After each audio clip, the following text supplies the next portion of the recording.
আসসালামু আলাইকুম। News desk এইচডিতে আপনাদেরকে স্বাগতম। শুরুতে জানিয়ে দেব বাংলাদেশের প্রধান সংবাদ শিরোনাম। ২০২৫ সালের মধ্যে নির্বাচন চায় বিএনপি ও বিভিন্ন দল। আওয়ামী লীগকে নির্বাচন থেকে দূরে রাখতে হবে। লন্ডন যুক্তরাষ্ট্রের ৩.৫ কোটি টাকা পাচার মা ছেলের বিরুদ্ধে অনুসন্ধান শুরু। এতক্ষণ শুনলেন সংবাদ শিরোনাম, এখন জানিয়ে দেব বিস্তারিত। আমাদের চ্যানেলের ভিডিও যদি আপনাদের ভালো লেগে থাকে অবশ্যই সাবস্ক্রাইব করবেন এবং নিত্য নতুন ভিডিও পাওয়ার জন্য বেল বাটন বাজিয়ে দিন। ২০২৫-এর মধ্যেই নির্বাচন চায় বিএনপি ও বিভিন্ন দল। নির্বাচনের রোডম্যাপ বা পথনকশার প্রশ্নে অন্তর্বর্তী সরকারের সঙ্গে বিএনপি সহ বিভিন্ন দলের একটা আস্থানতা তৈরি হচ্ছে। প্রধান উপদেষ্টা ডক্টর মোহাম্মদ ইউনূস সম্প্রতি জাতির উদ্দেশ্যে দেয়া ভাষণে নির্বাচনের সময় নিয়ে একটা ধারণা দিলেও তাতে সন্তুষ্ট হয়নি দলগুলো, কারণ নির্বাচন কবে হতে পারে তা নিয়ে দলগুলোর সঙ্গে কোনো আলোচনা করেনি সরকার। বিএনপি এবং অন্যান্য দল বলছে, নির্বাচন নিয়ে স্পষ্ট বক্তব্য না দেওয়ায় সরকারের সঙ্গে তাদের দূরত্ব তৈরি হচ্ছে। সক্রিয় দলগুলোর বড় অভিযোগ হচ্ছে, তাদের সঙ্গে অন্তর্বর্তী সরকারের নিয়মিত আনুষ্ঠানিক বা অনানুষ্ঠানিক কোনো যোগাযোগ নেই। যখন কোনো প্রেক্ষাপট তৈরি হচ্ছে তখনই প্রধান উপদেষ্টা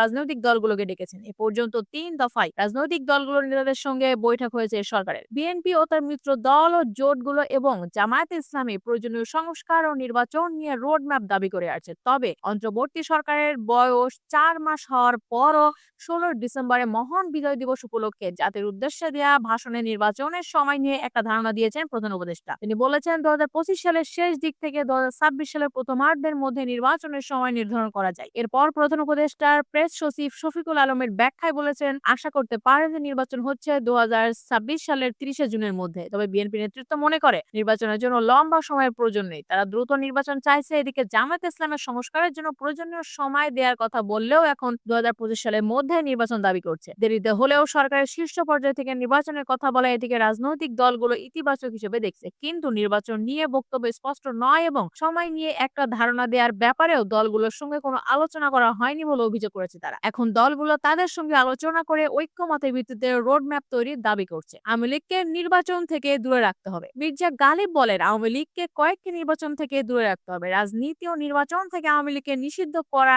না করা নিয়ে কিছুটা উভয় সংকটে পড়েছে অন্তর্বর্তী সরকার। জুলাই আগস্ট ছাত্র জনতার আন্দোলনে নেতৃত্ব দেওয়া ছাত্র নেতারা আওয়ামী লীগকে রাজনীতি ও নির্বাচন থেকে দূরে রাখার বিষয়ে অনড়। অন্যদিকে বৃহৎ রাজনৈতিক দল বিএনপি কোন দলকে নিষিদ্ধ করার বিপক্ষে। বিএনপি ও তার সমমনা দলগুলো চাচ্ছে দ্রুত নির্বাচন দেওয়া হোক। অন্যদিকে বৈষম্যবিরোধী ছাত্র আন্দোলন নেতারা আওয়ামী লীগকে নিষিদ্ধ করা এবং দলটিকে নির্বাচন থেকে দূরে রাখার দাবিতে সোচ্চার। তারা নির্বাচনের আগে জরুরি সংস্কার কার্যক্রম সম্পন্ন করা এবং আওয়ামী লীগের রাজনীতি করার অধিকার আছে কিনা সে প্রশ্নের সুরাহা চান। ফলে অন্তর্বর্তী সরকারের সামনে অগ্রাধিকার নির্ধারণ নিয়ে এক ধরনের চাপ তৈরি হচ্ছে। প্রধান উপদেষ্টা ডক্টর মোহাম্মদ ইউনূস বলেছেন, এটা ইতিমধ্যে ঘোষণা করা হয়েছে, আমরা রাজনৈতিক দলের বিষয়ে সিদ্ধান্ত নিতে চাইনি। বিএনপি এটা করেছে, বলেছে সব রাজনৈতিক দল অবশ্যই নির্বাচনে প্রতিদ্বন্দ্বিতা করবে। সুতরাং তার ইতিমধ্যে রায় দিয়ে দিয়েছে, আমরা দেশের একটি প্রধান দলের মতামতকে উপেক্ষা করব না। লন্ডন যুক্তরাষ্ট্রের ৩.৫ কোটি টাকা পাচার মা ছেলের বিরুদ্ধে অনুসন্ধান শুরু। যুক্তরাষ্ট্র ও লন্ডনে $৩০ কোটি পাচারের অভিযোগে সাবেক প্রধানমন্ত্রী শেখ হাসিনা ও তার ছেলে সজীব ওয়াজেদ জয়ের বিরুদ্ধে অনুসন্ধান শুরু করেছে